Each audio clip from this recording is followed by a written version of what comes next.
Kita beralih ke Kabupaten Banyuasin. Masih banyaknya usaha penangkaran sarang burung walet yang tidak taat pajak berpengaruh kepada menurunnya pendapatan asli daerah PAD Kabupaten Banyuasin, salah satunya di Kecamatan Betung.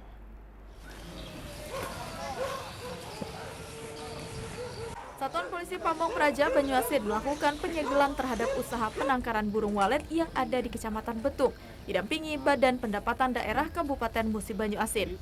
Penyegelan tersebut dilakukan dikarenakan para pengusaha sarang burung walet tidak taat membayar pajak daerah.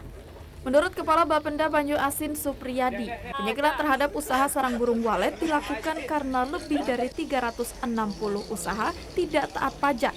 Sementara itu di Kecamatan Betung sebanyak 59 usaha sarang burung walet yang taat pajak hanya 9 pengusaha. Sementara itu Komisi 2 DPRD Banyuasin Jufriyadi mengatakan sangat mendukung apa yang dilakukan Pol PP dan Bapenda Banyuasin dalam meningkatkan PAD. Sesuai dengan surat tugas dari Wakil Bupati Banyuasin, kami tim gabungan ini turun dalam rangka untuk penertiban tersebut untuk stok terapi agar yang lain yang tidak kita kenakan untuk dilakukan penyegelan untuk bisa langsung aktif membayar pajak. Kalau ini tidak dilaksanakan, ke depan kami akan melaksanakan hal-hal yang sama. Apa yang dilakukan Bapenda dari Satpol PP, dari kawan-kawan Polres, dari Polsek, dari dan Ramil turun pada hari ini, kami dari Komisi 2 sangat mendukung. Wajiblah untuk membayar pajak burung walet. Jangan sampai hal ini dilakukan untuk yang kedua kalinya, ya Pak. Sementara itu, Kasat Pol PP Banyuasin Indra Hadi menegaskan bagi pengusaha burung walet yang tidak taat pajak akan disanksi keras. Mungkin terakhir kami akan lebih tegas lagi, akan memutuskan hubungan listrik. Kalau mereka tidak bayar, kita putus hubungan listrik dan kita pagarnya kita gembok sampai mereka mengurus izin dan membayar pajak.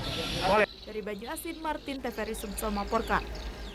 Sengketa pemilihan Kepala Desa Gasing, Kecamatan Talang Kelapa, Kabupaten Banyuasin yang beberapa hari lalu ditemukan banyak kejanggalan, kini kasusnya masih berlanjut.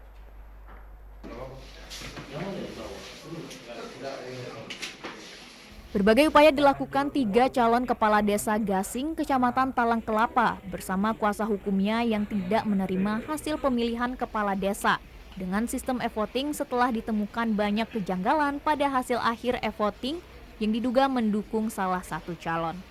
Pesta demokrasi pemilihan Kepala Desa Gasing telah dilakukan berbagai sanggahan ke pihak terkait. Sehingga kotak suara saat ini telah diamankan dengan penjagaan ketat dari pihak kepolisian sektor Talang Kelapa sampai mendapat penjelasan dari tim teknis Pilkades Banyuasin. Hasil pertemuan yang tidak diterima para calon kepala desa Gasing terjadi mulai dari data pemilih tidak sinkron, kurang sportifnya panitia dan hasil print tanggal e-voting banyak perbedaan. Masalah pengaduan itu silakan mereka. Oh jadi Iya, kita tidak ada menghalang mereka untuk mengadu. Ya itu kan pengaduannya kan ke sana, ke kabupaten. Masalah hak macam kan hak mereka. Itu kan ada hak jawab dari mereka, dari panitia kabupaten. Kami sudah memberikan jawaban. Ya. Bahwa sanggahan permintaan untuk penyelesaian secara damai itu dari desa, kemudian ke camat, ke bupati, semua pihak yang terkait sudah kita sampaikan secara surat, ya. Nah, dalam hal ini memang ditanggapi. Pemilihan kepala desa serentak dengan jumlah 240 desa di Kabupaten Banyuasin saat ini terdata sebanyak 15 sanggahan yang telah masuk ke Dinas PMD Kabupaten Banyuasin. Dari 240 desa yang melaksanakan pilkada serentak di tanggal 17 November yang lalu, itu kami sedang rekap lebih kurang sekitar 15 sanggahan-sanggahan dari para calon kades terhadap pelaksanaan pemilihan tersebut. Dari Banyuasin, Martin Teferi Sumatera Selatan melaporkan.